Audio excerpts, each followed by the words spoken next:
பாதி உயிரும் கையில் தனிச்சிலமும் ஆவி குடி போன வடிவம் கொண்ட ஒருத்தி வந்திருக்கிறார். உங்களை சந்திக்க என்று உங்கள் மன்னரிடம் சற்று சொல்லுங்க. உடனே சொல்லுங்க. சொல்ல மாட்டீங்களா? இறங்குங்கள்.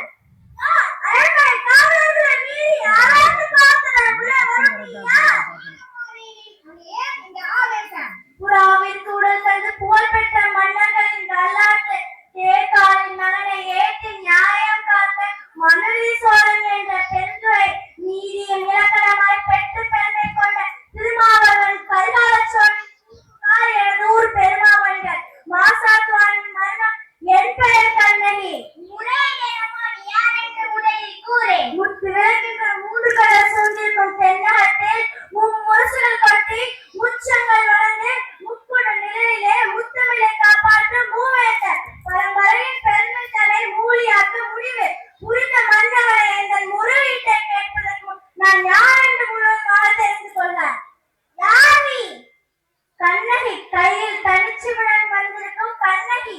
நீதி வலுவான் நெடுஞ்செழிய பாண்டியன் துணிந்து இகழ்ந்திருக்க வந்திருக்கும் கண்ணகி. என்ன? பாண்டிய மன்னா, ரோமாபுரியின் கொள்ளு மண்டபத்திலே உங்கள் தூதுவர்கள் இருக்கிறார்கள். இதோ பாண்டியத்து பேரவையிலே ரோமணியார்கள் கலந்து கொடிகட்டி ஆடுகின்ற அந்த கொடிக்கம்பம் முறிந்து விழ அயல் நாட்டார்கள் இவங்களுக்கு நமது கொடுங்கோல் அளித்த அவசர தீர்ப்புக்கு ஆளாக்கி கொலை கோவலி மனைவி கண்ணகிரான் என்பதையும் அறிந்திருக்க அரசே அறிந்திருக்கிறார். ஓ, கோவலனின் மனைவி சிலாபத்தினுடைய கல்வனின் மனைவி போதும். யாவராயினும் நாக்காக்க மன்னா நாக்காக்க. யார் கல்வன்? என் கணவனாக்கள்? இல்லை இல்லை, அவனை கல்வன் என்ற குற்றச்சாட்டை கையவர்களே கல்வனர்கள். அறிவுக்கண்ணை மூடிவிடாது கண்ணகி.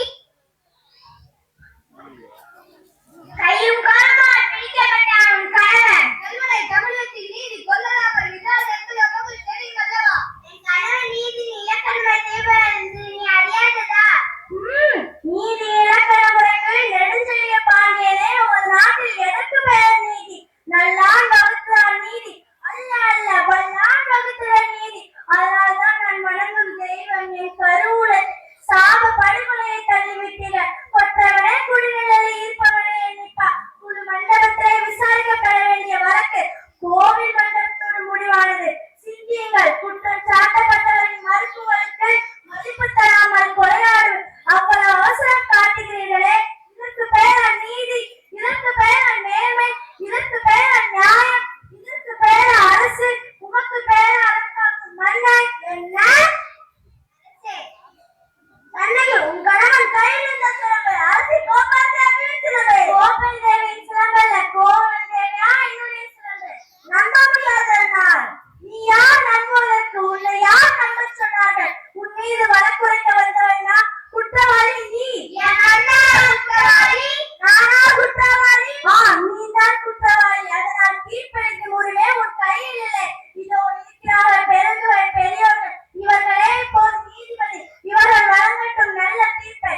கோப்பெருந்தேவியின் சிலம்பை கோவலன் திருநா என்பது குற்றச்சாட்டு.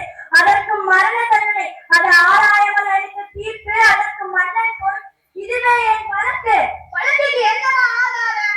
ஆதாரம் இதோ. இதற்கு இணையான மற்றொரு சிலம்பைதான் என் மனவாளன் விற்க வந்த மகாபாரிகளை கொண்டு குவித்து விட்டீர்கள். அப்படியானால் தேவன் அனைத்திற்கும் சிலம்பு அவைகளில் ஒன்று என்னுடையது. அதற்கு அடையாளம் வேண்டுமா? 1000 கேள்விகளை என்னை கேட்டு உன்னை குற்றமற்றவாக்கி கொள்ள துடிக்கிறாய். இதே கேள்வி நேரத்திலே என் கணவனிடம் கேட்டிருந்தார். நீதி வலுவான் நெடுஞ்செழிய பாண்டியன் என்ற பெயருக்கு நேர்த்திருக்குமே, என் கணவனின் உயிரும் தங்கி இருக்குமே. தேவி எழுதியிருந்த சிலம்பு உன்னுடையது என்பதை மைவிட்டு காட்டுவாயா? மெய்வித்து காட்ட முடியுமா? உன்னால் எழுத்து காட்ட முடியுமா? மெய்ப்பித்து என்னவன்? இவன் போன என் கணவனை எழுப்பி தருவீங்களா? வெட்டுள்ள தலை ஓட்டி தருவீங்களா? முடியாது, உங்களால் முடியாது. ஆனால் ஒன்று, உயிர் போனதால் என் கணவனின் தலை தொங்கியது போல உங்கள் தலைகளையும் தொங்க வைக்கிறேன். பாண்டியா, உன் மணியை அணிந்திருக்கும் சிலம்பிகள பற்கள் முத்துக்களா மாணிக்கங்களா? அதுவும் கோர்காய முத்துக்கள்.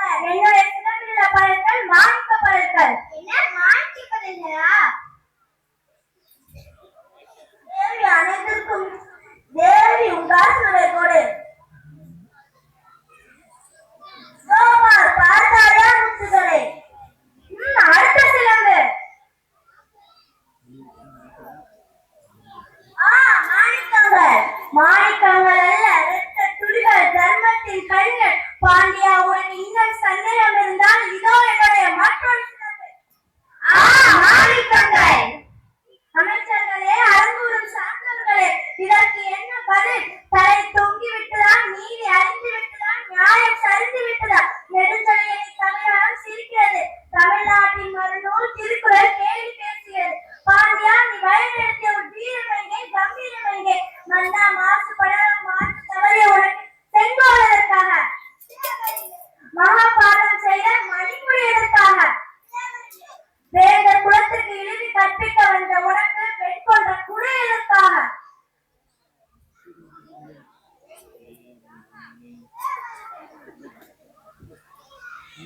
அலே அலே, என்னை காலமெல்லாம் அழ வைத்த கல்வனே அலே, என் கண்ணாளனை மன நின்ற மனவான் துடிக்க துடிக்க கொன்ற பாவி அலே அலே, நன்றாக அலே.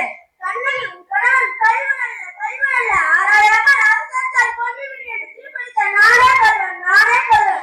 தாயகமே, தமிழகமே, என் தாயே என்னை வளர்த்து விடம்மா. அரசே, அரசே,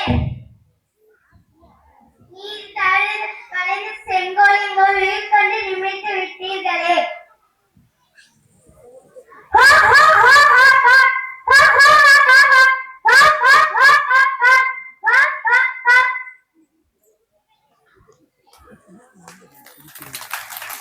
நீதியை நிலைநாட்டிய அந்த சிறப்பின் கதையை மிக சிறப்பாக மேடையில் அரங்கேற்றிய நம் இளம் கலைஞர்களுக்கு பாராட்டுகளும் வாழ்த்துகளும். அந்த சங்க காலத்து மதுரையை நம் பள்ளி மேடைக்கு கொண்டு வந்த மாணவர்களுக்கும் அவர்களுக்கு பயிற்சி அளித்த ஆசிரியர் சீதாலட்சுமி அவர்களுக்கும் எங்களது மனமார்ந்த நன்றிகள், வாழ்த்துக்கள்.